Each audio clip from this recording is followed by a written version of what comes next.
Right, hey everyone, this is Nate Trimmer from OmniBeat, and today we've got Taylor, is it Norrish?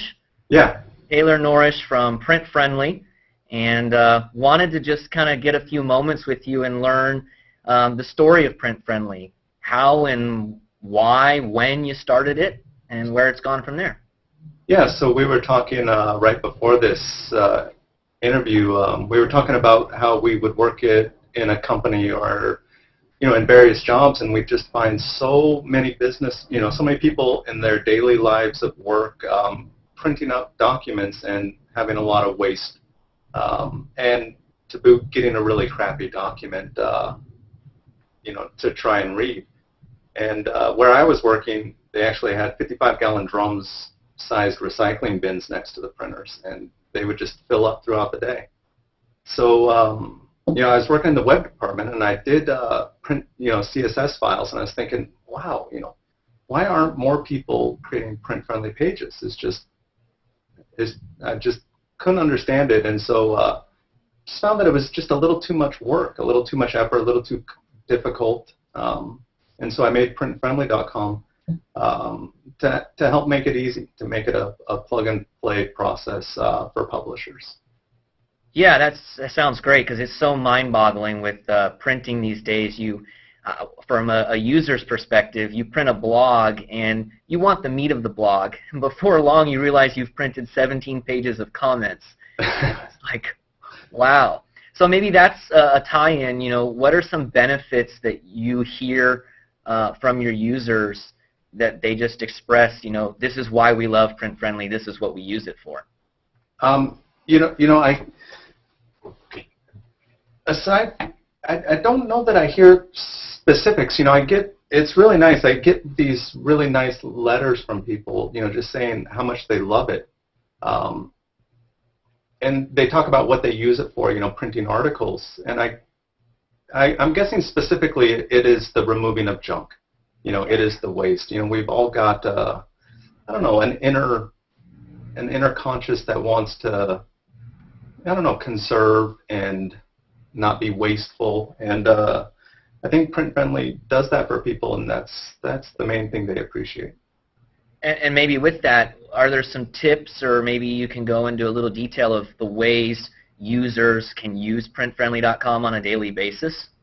A lot of people actually use it just to read documents online and end up not printing them. There's also a surprising number of people who archive pages in PDF format. And so they'll go around throughout their day and just saving pages as PDF. Curating for later review and later usage. Yeah. Yeah. And how about on the opposite spectrum of for a website designer or for a business owner, a blogger, making the tool easy for the end user, the reader, the consumer? You have some specific browser tools and plugins you maybe want to chat about? Yeah. So, well, for the end user, there is a Chrome plugin. We're working on a Firefox plugin. We've got bookmarklets that'll work in every browser right now. In fact, a bookmarklet and a plugin is essentially the same. Right. Just, I think the bookmarklets are just a little too complicated. Like, they were cool a couple of years ago, but I think most people just... The average user is just not really sure what it is or how to use it. The bookmarks bar, where's that? Right, it's hidden on default. They don't even know where it is. Yeah. So we're moving towards away from the bookmarklet and to the plugins. We've launched the Chrome. In fact, just within this last month, it's been 5,000 downloads. Wow. That was really exciting. We doubled this last month. That's great. Yeah. And that might be, a tie-in there too of some things that PrintFriendly is doing, or you and your team are doing to increase awareness of the tool. I found it and my colleagues, and we use it like crazy. But are there some things that you guys are doing with social media or maybe blogging and getting the word out? I'm terrible at that, and I'm trying. And that's one of my focuses for this year. In fact, I just hired a new team member who's going to be helping to lead that charge. But if you look at our Facebook page and our Twitter page, they're abysmal, and I suck at that. So maybe you can help. Yeah, maybe, or maybe the people are just so happy using it that they're busy reading all the great looking content. They just print it out to PDF, or that they're not busy tweeting or Facebooking. They're just reading all the blogs that they've just used. Yeah, and other people tweet about it, and I guess that's what's been saving us. Yeah, it's been spread naturally. It's that social proofing where, Nate, I maybe tweet, I just printed something with PrintFriendly, and people, my friends, go, what is that? Oh, let me go check out this amazing tool. Yeah, that's the wave of the future these days. So you mentioned Firefox. I guess maybe in closing, what's next for your team and with PrintFriendly? Anything big behind the curtain that's coming up? Well, actually, in fact, we've been working on a similar product, an email button for publishers, where, yeah, it's going to be, I believe, instaemail.com. We've got the technology finished. In fact, if you dig around in the support forum for PrintFriendly, you'll find the code snippet, but it's essentially like the print button, but for email. So, publishers can add an email button to their pages. So, you know how on your pages you've got the email button, for a share? Gotcha.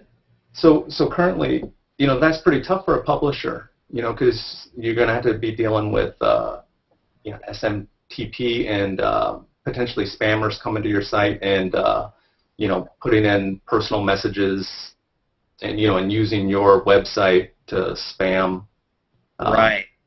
And so your options are either just going with a mail-to link, which launches the, Outlook or whatever.